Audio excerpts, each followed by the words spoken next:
This is the up-to-stream plate amp from Arylic, and it is not a normal plate amp. Let's get the box open and see what makes this amplifier special. I want to start by saying thank you to Arylic for sending this out to me. Hope I'm pronouncing that right. I'm really not sure how it's pronounced. I've used several plate amps over the years. These are typically used on home theater subwoofers, but this amp is something different.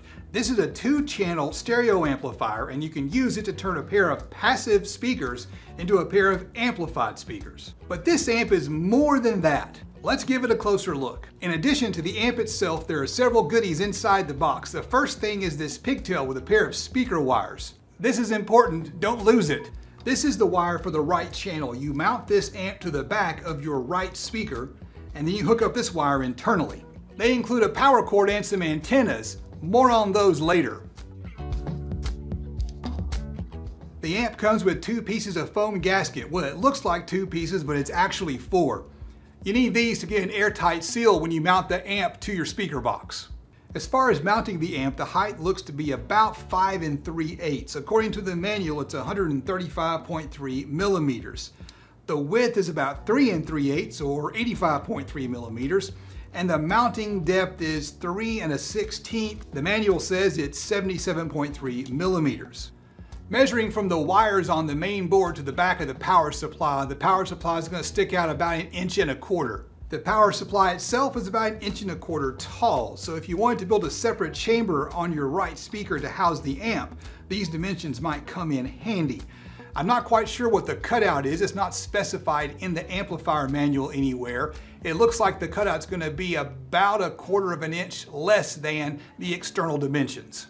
Let's take a look at the controls and the connections. At the top is a big volume knob. This is a multi-function knob. Hold it down for a few seconds to power on or off, and a quick press will cycle between the inputs. Turning the knob will of course adjust the volume. Underneath that knob there is a single LED light. That light's going to flash when it's trying to connect, and as you cycle through the inputs it'll change color. Right below that LED is a standard 3.5 millimeter aux input and a USB input. The USB input is used for programming the internal digital signal processor. This little amp has an onboard digital signal processor. This thing has a ton of other cool tricks built into it, so keep watching to see what they are. It also has a LAN port, so you can hook this up to a wired network. This thing is designed to be used in a whole house audio system. I don't know about you, but my entire house isn't wired with Ethernet. It'd be nice if it had some other way to connect to the network, and that's where these antennas come in. This is a Wi-Fi enabled plate amp, so you can stream music wirelessly using your home network, or you can just connect it to the Bluetooth if you want to use it as a standalone unit. On the back, you'll also find a subwoofer output, so you can plug in an external amplified subwoofer. You'll also find the left speaker outputs and the connection for the power cord. Since this is a DIY board, you probably want to know a little bit about the internal components, so let's take a look at the guts. On the bottom you'll find the power supply, which uses this pair of wires here to connect to the main board. Just below the power supply is the connection for the left speaker. If you trace these wires, you'll see they're connected to the left speaker terminals on the back of the amplifier.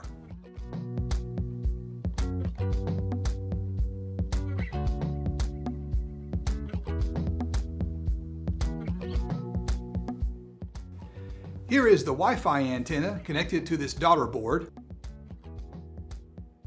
and the Bluetooth antenna is connected to the main board. Below the left speaker connector is the connection for the right speaker. Remember that pigtail from before?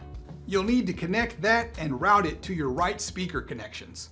The intention is that you're going to mount this amp to the right speaker and then wire this directly to your crossover on the right speaker enclosure. Up here at the top you've got these 3 connectors. The one at the very top is for connecting external LEDs, say if you wanted an LED panel on the front of your speaker. The next set is for an external infrared sensor if you wanted to use the optional remote control, and it contains the connections for optional external buttons. To do that, you need this button board. One of the cool things about these up-to-stream products is they've got tons of accessories that you can just plug in and customize your DIY project. This button board has an infrared receiver, LEDs, and a set of controls. You can mount this board on your speaker to get the controls on the front instead of the back. The next connector on the board is the SP diff input. So what exactly is that? That's where you connect this optional SP-Diff board to the main board. So what is SP-Diff? You may know it as optical or toslink. The connector will allow you to use either a coaxial RCA style audio input or a fiber optic toslink input for high definition multi-channel audio from a television. In addition to the input board, Airlick sent me an SP-Diff output board. I'm not sure if it's compatible with this amp, but it may be compatible with some of their other products. Speaking of the other products, a few months back, Airlick sent me this 2.1 DIY board, and this week, they sent me the plate amp along with a second 2.1 board. To be perfectly honest, there's really no point in buying one of these products.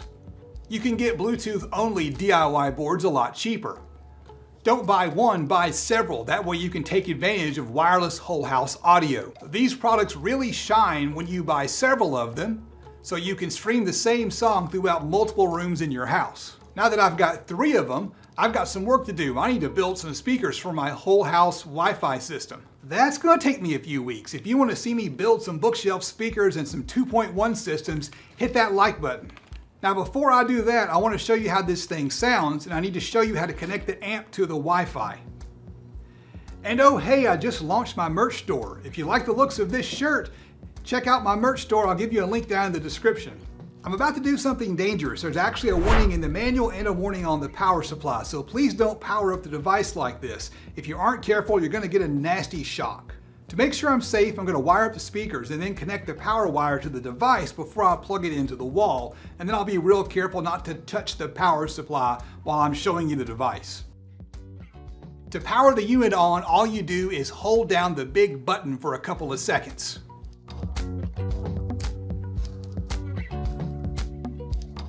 The LED will flash because the unit is looking for a network connection.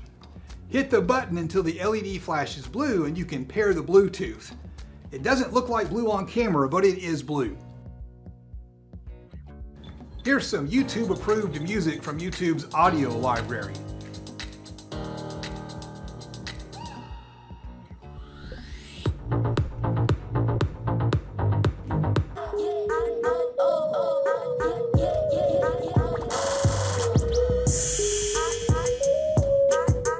It sounds just fine, but I am getting some low hiss when the device is powered on.